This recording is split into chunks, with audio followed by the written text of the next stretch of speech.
Olá pessoal, bem-vindos novamente a uma aula sobre reações de hipersensibilidade do tipo 1 e 2, que compõem a unidade 3. Nessa aula sobre reações de hipersensibilidade, nós faremos uma breve introdução, vamos falar das reações de hipersensibilidade do tipo 1, falar sobre alérgenos, anticorpos IgE e receptor FCE, vamos falar das células que vão estar envolvidas na hipersensibilidade imediata, que é a hipersensibilidade do tipo 1, falar sobre as propriedades dos mastócitos e basófilos, dos principais mediadores da reação de hipersensibilidade do tipo 1, mediadores pré-formados, mediadores neoformados, e falar dos tipos de hipersensibilidade do tipo 1, que pode ser sistêmica ou localizada.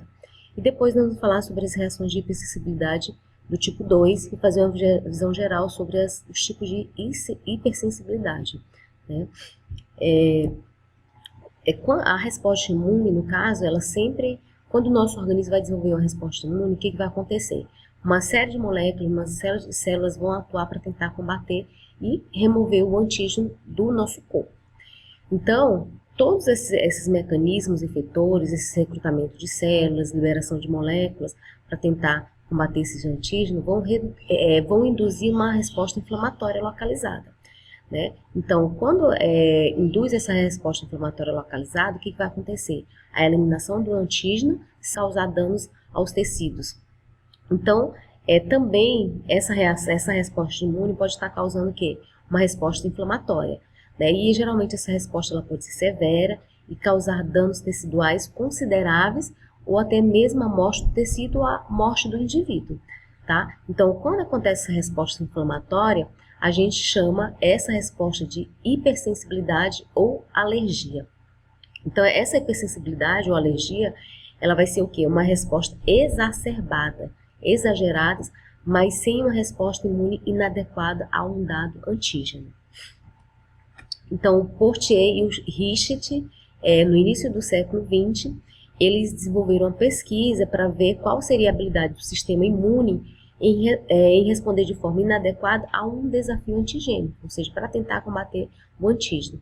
Então, eles estudaram as ações de toxinas isoladas de caravelas portuguesas, que são as chamadas água-viva.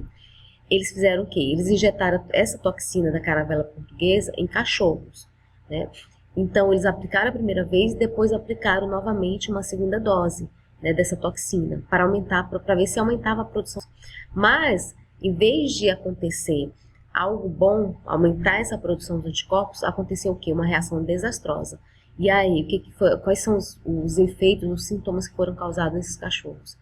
Causou vômito, causou diarreia, causou asfixia e em alguns cachorros, em alguns casos, os cachorros vieram a morrer.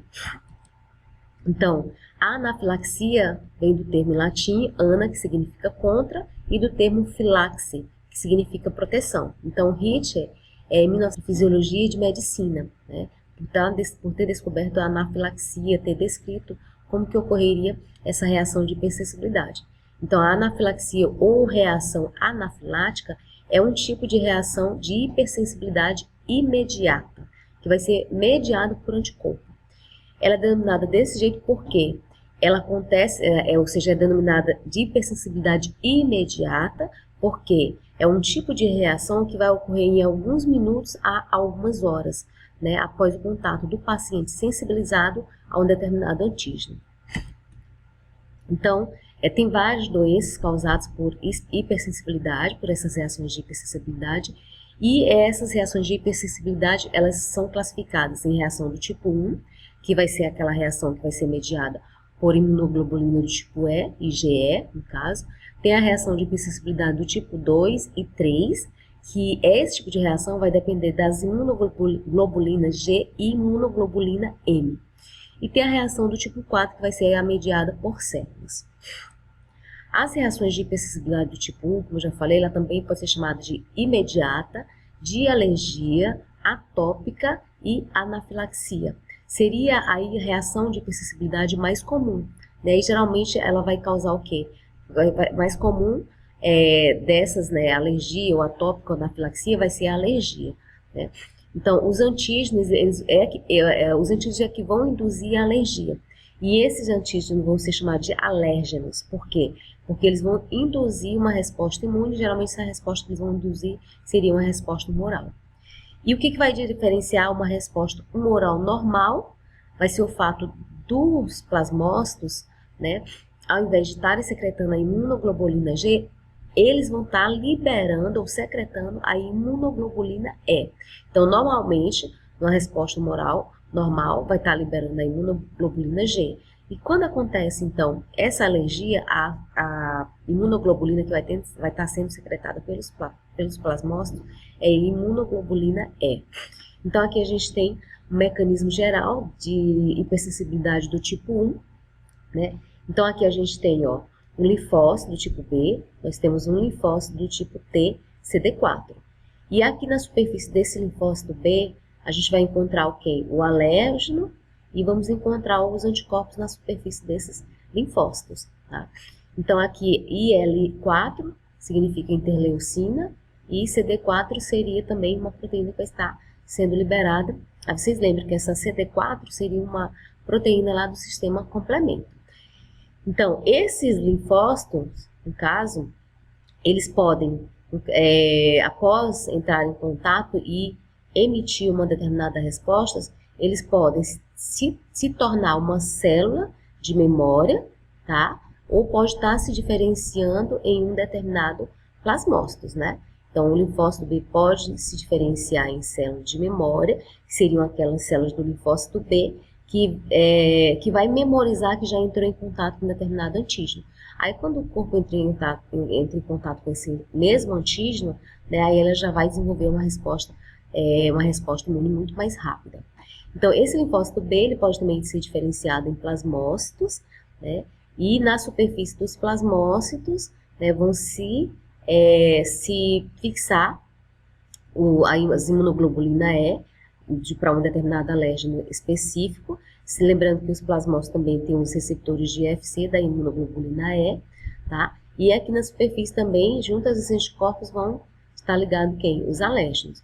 Quando, né, o antígeno entra em contato a primeira vez, o que vai acontecer? O mastócito ele vai começar a produzir mediadores químicos, né? Ele vai ser sensibilizado e vai produzir mediadores químicos. Então aqui a gente tem nessa célula, um plasmócito, e esses pontinhos escuros aqui são quem? São os mediadores químicos que vão ser liberados após um segundo contato com esse alérgeno, né? Então, quando entra em contato novamente com esse alérgeno, o que vai acontecer? A desgranulação do plasmócitos, tá? Então, aí, esses mediadores químicos, eles vão ser liberados e pode causar, né, alguma reação nas células da musculatura lisa, nos capilares sanguíneos, na glândula mucosa, nas plaquetas, nas terminações nervosas, também causar alguma reação para eosinófilos. Então, os alérgenos, né, como eu falei, eles são antígenos que vão estar induzindo a reação de hipersensibilidade do tipo 1. Eles têm origem proteica, ou seja, são proteínas ou algum produto químico que vai estar ligado à proteína. E alguns exemplos de alérgeno, por exemplo, são as proteínas do pólen, dos ácaros, da poeira doméstica, dos pelos de animais, de alguns alimentos, da saliva, ou veneno de inseto e produtos químicos como a penicilina, aspirina, analgésico e etc. Então, para desenvolver uma determinada reação alérgica, é necessário que o organismo entre em contato com esse alérgeno. Não somente uma vez, mas uma segunda vez, né, se ele entrar em contato uma segunda vez, né, com determinado alérgico, pode ser desenvolvida uma reação alérgica. E às vezes não só um segundo contato, mas vai precisar de vários outros contatos com aquele mesmo alérgico para desenvolver então uma reação alérgica. Então, no mínimo 2 vezes entrar em contato com esses alérgenos para desenvolver essa reação alérgica. Aí os alérgenos, geralmente eles vão estar o quê? Expostos no determinado ambiente, então a gente vai ter uma exposição contínua, vai estar exposto continuamente com esses alérgenos, né? No ambiente em que a gente vive. Então, tem muitos casos que a gente já viu, por exemplo, no caso de alergia a picadas de abelha, todo mundo já fala, a picadas de inseto, né? Então, com a pessoa que tem uma alergia a picadas de abelha, por exemplo, ela entra primeiramente a picada do inseto, a primeira picada do inseto, ela não vai acarretar nenhum problema para o indivíduo, né, atópico. Ainda que ele não tenha a imunoglobulina E específica, né, para desenvolver aquela alergia contra aquele alérgeno, né, que vai estar presente aonde? Lá no veneno da abelha. Então, essa picada já vai ser suficiente para estar induzindo a produção de quê? Da imunoglobulina E e estar sensibilizando os mastócitos. Mas se o indivíduo ele sofrer uma nova ferroada da abelha, né, da mesma espécie, ele vai desenvolver uma reação anafilática. E em alguns casos, se não houver um atendimento bem rápido, esse segundo contato com esses alérgenos pode levar o indivíduo à morte. Os anticorpos de imunoglobulina E os receptores de FCR, no caso, vão estar também, tem uma determinada importância nessa reação de hipersensibilidade do tipo 1. Né? Então, tem os indivíduos atópicos, que eles vão estar produzindo um nível elevado de imunoglobulina E, em resposta a esses antígenos, que vão ser potencialmente alergênicos, e tem aqueles indivíduos não atópicos, né? São aqueles, esses organismos, indivíduos não atópicos, eles vão estar produzindo algum outro tipo de imunoglobulina, ou a imunoglobulina G e a imunoglobulina M, e uma pequena quantidade de imunoglobulina E. Né? Então, aqueles indivíduos que são alérgicos vai estar produzindo em nível mais elevado a imunoglobulina E, e os que não são vai estar produzindo uma pequena quantidade dessa imunoglobulina E, além da imunoglobulina G e M. Então, a exposição repetida desses antígenos potencialmente alérgicos não vai induzir uma estimulação da resposta imune inata, né? Que pode estar ativando os macrófagos a produzir a citocina. Então, essa exposição não induz uma resposta imune inata. A reação de hipersensibilidade do tipo 1, ela vai depender da ativação dos linfócitos T, CD4 e também da interleucina, né, que ela vai estar induzindo a produção, então, da imunoglobulina do tipo E. E essa imunoglobulina do tipo E, ela vai estar circulando pelo sangue e vai se fixar na superfície dos mastócitos, basófilos ou então dos eosinófilos pelo receptor FcR1. E aí, consequentemente, vai estar causando a desgranulação dos mastócitos e dos basófilos. E então, como a gente falou muito dessas células, os mastócitos, os basófilos e os eosinófilos são as células que vão estar envolvidas nessa hipersensibilidade imediata ou na hipersensibilidade do tipo 1. Então, todas elas vão conter grânulos citoplasmáticos, alguma substância que vai desencadear uma resposta alérgica, e também vão produzir mediadores lipídicos e além de citocinas, que vão estar induzindo também a uma determinada inflamação.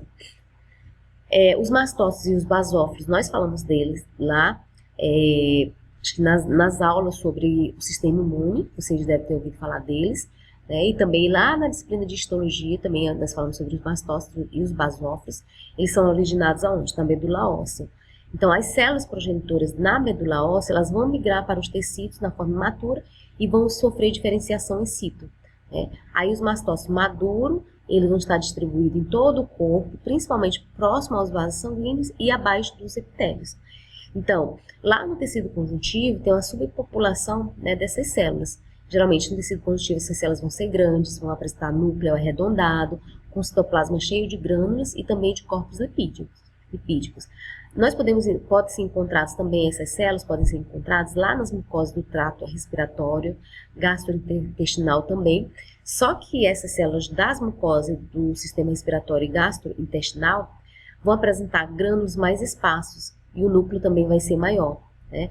Porque são, vamos dizer assim, um sistema que está em contato constante, né, com alguma substância do ambiente externo, vai ter um maior contato com a substância do ambiente externo. Então, aqui, os mastócitos, né? Quando eles são ativados, os mastócitos ou os basófilos, o que vai acontecer? Para eles serem ativados, eles vão ter que entrar em contato com os alérgenos, né? E aí, quando eles são ativados, eles são o quê? Desgranulados. Aí eles vão estar liberando ou aminas biogênicas, como por exemplo a histamina, que creio que você já deve ter ouvido falar da histamina, ou eles podem estar liberando alguns mediadores lipídicos. Podem estar liberando citocinas, são mediadores lipídicos também, ou pode estar liberando algum tipo de enzima.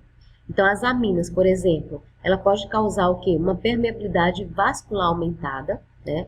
Também, os mediadores químicos ou aminas, elas podem estar causando uma broncoconstrição ou pode estar causando uma hipermotilidade intestinal. As citocinas e os mediadores lipídicos podem estar sendo liberados e causando uma determinada inflamação. E as enzimas, no caso, o exemplo aqui da triptase, pode estar causando algum dano tecidual. Então, aí são os efeitos biológicos desses mediadores químicos da hipersensibilidade imediata que são liderados pelos mastócitos ou basófilos. Quando eles são, os mastócitos eles podem estar liberando mediadores pré-formados e podem estar liberando também mediadores neoformados. Os pré-formados são aqueles que vão ser sintetizados e armazenados nos grânulos dos mastócitos e basófilos antes do desencadeamento da reação de hipersensibilidade. Já os mediadores neoformados, que são aqueles que vão ser sintetizados após a ativação dessas células. Aí aqui eu coloquei uma tabela para mostrar para vocês quais são os principais mediadores da hipersensibilidade imediata e quais são as suas funções, né? Então, os pré-formados têm a histamina, a citocina e as proteases. Os neoformados têm o leucotrieno C4, D4, E4 e tem outros também. Então, assim, eu não vou explicando ou citando aqui as funções principais de cada um desses mediadores químicos. Em algum outro momento vocês podem estar lendo no livro ou até mesmo aqui vendo nos slides quais são essas funções desses mediadores químicos. Vamos falar um pouquinho dos mediadores pré-formados. Um deles seria quem? A histamina, que é a principal amina vasoativa presente lá nos mastócitos humanos. Pode estar presente nos mastócitos, nos basófilos e também nas plaquetas. Nas células endoteliais, que são aquelas células que vão estar, células epiteliais que vão estar em volta dos vasos sanguíneos, essa histamina pode estar provocando uma vasoconstrição, né, seguida de uma vasodilatação, aumento de espaços intercelulares entre as células do endotélio, e isso pode estar resultando no aumento da permeabilidade vascular, e como consequência o extravasamento do plasma para os tecidos. Então esses efeitos eles vão ser visíveis nas reações cutâneas e com isso, esse extravasamento do plasma para os tecidos, as áreas do corpo podem estar ficando vermelhas. Então no homem também tem a serotonina, né, que ela vai desenvolver uma importante função lá no sistema nervoso e também nas células do intestino. Já os mediadores neoformados podem estar sendo liberados pelos mastócitos quando eles forem ativados. Esses mastócitos vão estar liberando o conteúdo dos grânulos, vão sintetizar e liberar novos compostos farmacologicamente ativos, né? Compostos lipídicos, e pode também estar liberando as citocinas. Então, aí, um dos mediadores neoformados seria a prostaglandina D2, né, que vai ser um mediador lipídico, que vai atuar lá na musculatura lisa e também atuar como vasodilatador e broncoconstritor. Pode promover também a quimiotaxia de neutrófilos e o acúmulo no sítio da inflamação. O leucotrieno C4, que é um mediador lipídico, pode causar uma broncoconstrição prolongada, e as interleucinas, elas podem estar causando inflamação alérgica. As quimiocitocinas, ou as quimiocinas, quer dizer, e vários outros fatores estimulantes de mastócitos e basófilos também podem ser liberados, podem compor também esses mediadores neoformados. Então, essas citocinas, elas podem causar reações anafiláticas, né? Ou seja, elas vão atuar principalmente na fase tardia dessas reações. A anafilaxia, ela pode ser sistêmica e também pode ser localizada. A anafilaxia sistêmica, ela vai ocorrer quando o antígeno alergênico, ele entra na circulação sanguínea de um indivíduo sensibilizado. Então, aí o alérgeno, ele vai induzir a desgranulação de mastócitos sensibilizados pela imunoglobulina E, que vai estar presente lá nos tecidos e órgãos. Se a liberação desses agentes vasoativos estiver além da capacidade do organismo em controlar as alterações no seu sistema vascular, ou seja, se for liberado uma quantidade muito maior, o que vai acontecer? O indivíduo ele vai sofrer um choque anafilático e esse choque anafilático pode causar também a morte. Lá na reação sistêmica, né, os humanos podem apresentar alguns sintomas, como por exemplo, um distúrbio respiratório resultante da intensa broncoconstrição, pode causar uma edema de glote, pode causar erupções na pele e colapso também vascular. Então, um exemplo, né, da hipersensibilidade do tipo sistêmica, nós temos, e que pode estar causando essa hipersensibilidade do tipo sistêmica, são os venenos de abelha, de vespa, de formigas, as drogas como, por exemplo, a penicilina, tetraciclina e alimentos como os frutos do mar, clara de ovo e amendoim e diversos outros tipos de alimentos. A anafilaxia localizada vai acontecer o quê? A reação vai se limitar a um determinado tecido ou órgão específico. e geralmente vai envolver as superfícies epiteliais do local de entrada do alérgeno. Então, essa anafilaxia localizada, ela vai ter um caráter hereditário e ela vai acometer em torno de 20% da população. A sua manifestação clínica ela vai estar associada a várias patologias ligadas à desordem causada pela imunoglobulina E. Então, a rinite alérgica, por exemplo, é uma anafilaxia localizada, a asma, a alergia alimentar, a dermatite atópica e diversas outros tipos de reações de hipersensibilidade do tipo 1. As reações de hipersensibilidade do tipo 2, elas vão se caracterizar pelo envolvimento de anticorpos na destruição dos tecidos, associados à citotoxicidade celular ou à ativação do sistema complemento. Aí os mecanismos responsáveis pela essa lesão tecidual ou lesão celular consistem na interação antígeno-anticorpo lá na superfície ou na matriz extracelular. Aí esses antígenos podem ser próprios, né, por exemplo, do próprio organismo, causando então aquelas doenças autoimunes, ou esses antígenos eles podem ser adquiridos por transfusão ou para a dessoação de compostos químicos na superfície das células, como por exemplo a dessoação de antibióticos. A ligação de anticorpos na superfície das células pode fixar o sistema complemento, pode estar induzindo a citotoxicidade dependente de anticorpos e opsonizar a célula, aumentando então a fagocitose pelos macrófagos e pelos neutrófilos.